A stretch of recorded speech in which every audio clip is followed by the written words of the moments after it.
20 साल का एक लड़का जिसका नाम मार्क है, वो एक 40 साल की औरत के साथ प्यार में पड़ जाता है। मार्क उस औरत के साथ हर रोज संभोग करता था, इसलिए उस औरत को छोड़ने का उसका मन नहीं कर रहा था। लेकिन मार्क को उस औरत की असलियत के बारे में कुछ भी पता नहीं था। हेलो दोस्तों, रोमांटिक मूवीज एक्सप्लेन चैनल पर आपका स्वागत है।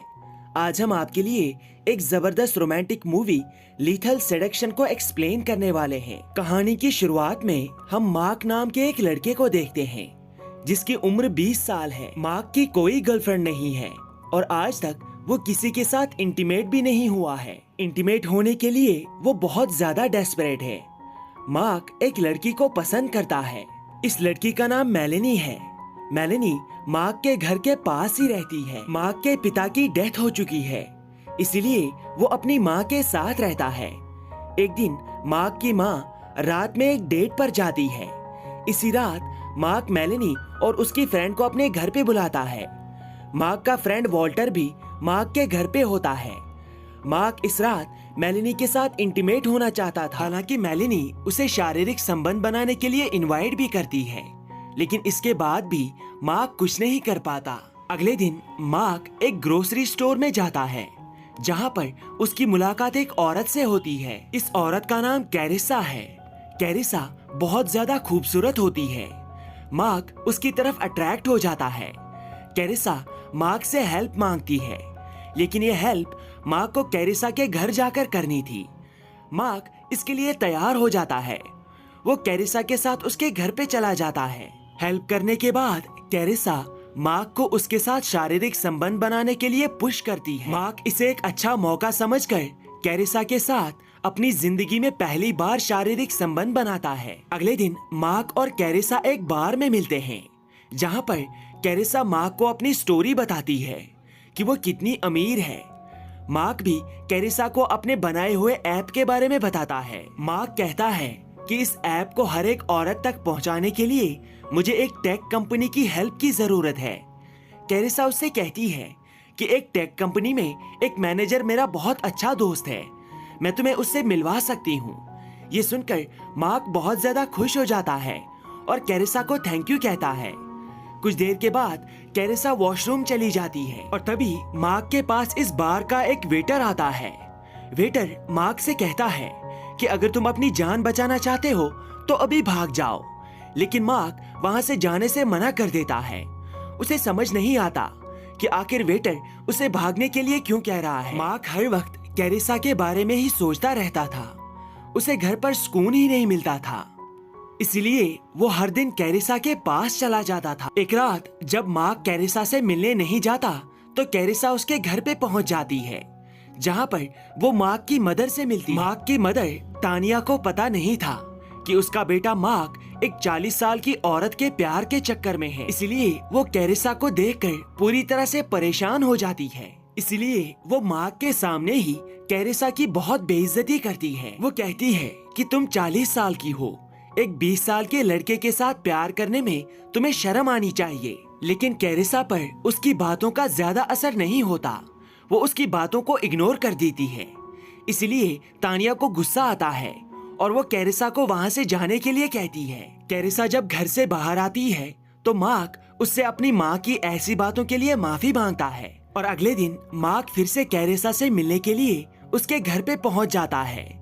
इस बात की खबर लगते ही मार्क की मदर तानिया भी कैरिसा के घर पे पहुंच जाती है और अपने बेटे मार्क से मिलने की जिद करती है, लेकिन कैरिसा उसे उसी तरह बेइज्जत करके वहां से भगा देती है, जिस तरह तानिया ने कैरिसा की बेइज्जती की थी जब वो रात में मार्क से मिलने के लिए उसके घर पे आई थी। अब इस इंसिडेंट के बाद तानिया को अपने बेटे मार्क की बहुत फिक्र होने लगती है कि वो गलत औरत के साथ रह रहा है, इसलिए वो उसी मेलेनी नाम की लड़की को अपने घर पे बुलाती है। वो चाहती थी कि मार्क कैरिसा को भूल जाए और मेलेनी के साथ प्यार करने लगे। रात में मार्क और मेलेनी बाहर घूमने जाते हैं। वो दोनों एक दूसरे के साथ बहुत एंजॉय करते हैं। वो एक दूसरे को किस भी करते हैं, लेकिन कैरिसा उन दोनों को ऐसा करते हुए देख लेती है। उसे बहुत जलन होती है। लेकिन देर रात जब मेलेनी अपनी कार में अपने घर की तरफ जाने लगती है, तभी उसकी कार में कैरिसा आती है। कैरिसा उसके गले पर चाकू रखकर उसे धमकी देती है कि अगर तुम आज के बाद मार्क से मिली तो मैं तुम्हें मार दूंगी। मार्क सिर्फ मेरा है। कैरिसा मेलेनी के गाल पर एक कट भी लगाती है, जिसके बाद मेलेनी डिसाइड करती है कि वो मार्क से नहीं मिलेगी। अगले दिन मार्क मेलेनी को बहुत सारी कॉल्स करता है, लेकिन मेलेनी उसकी कॉल का जवाब नहीं देती। फाइनली एक दिन मेलेनी मार्क की कॉल को रिसीव करती है, लेकिन वो मार्क को साफ साफ बता देती है कि वो मार्क के साथ नहीं मिलना चाहती, वो उससे दूर रहना चाहती है। लेकिन यहाँ पर मार्क को कुछ भी समझ नहीं आता कि आखिर मेलेनी को क्या हो गया है। मेलेनी के चक्कर में मार्क कई दिनों से कैरिसा से भी नहीं मिला था, इसलिए कैरिसा उसे कॉल करती है। कैरिसा उसे बताती है कि मैंने तुम्हारी ऐप के बारे में टेक कंपनी में मौजूद अपने दोस्त से बात की है, वो तुमसे मिलना चाहता है, इसलिए कल तुम मेरे घर पे आ जाना। यहाँ पर तुम उस आदमी के साथ मीटिंग करोगे। ये सुनकर मार्क खुश हो जाता है और अगले दिन वो कैरिसा के घर पे उस आदमी से मिलने के लिए पहुंच जाता है। मार्क उस आदमी को अपनी ऐप के बारे में सब कुछ बताता है। उस आदमी को मार्क की ऐप बहुत पसंद आती है, लेकिन अंत में वो मार्क से कहता है कि ये ऐप ऑलरेडी दूसरी कंपनी लॉन्च कर चुकी है, इसलिए मैं तुम्हारी मदद नहीं कर सकता। ये सुनकर मार्क बहुत ज्यादा निराश हो जाता है और कैरिसा के घर से जाने लगता है। कैरिसा उसे रोकने की कोशिश करती है, लेकिन मार्क कहता है कि उसका घर जाना जरूरी है। मार्क जब वहां से जाने लगता है, तभी कैरिसा उसके सर पर मारकर उसे बेहोश कर देती है। मार्क को जब होश आता है तो वो अपने आप को सोना में बंधा हुआ पाता है, जहाँ पर कैरिसा उसके पास बैठी हुई थी। कैरिसा उससे कहती है कि मैंने तुम्हें अपना सब कुछ दिया और अब तुम मुझे इस तरह से छोड़कर नहीं जा सकते। कैरिसा मार्क को पूरी रात इसी सोना में बांध कर रखती है। अगले दिन तानिया को मार्क की बहुत चिंता होने लगती है।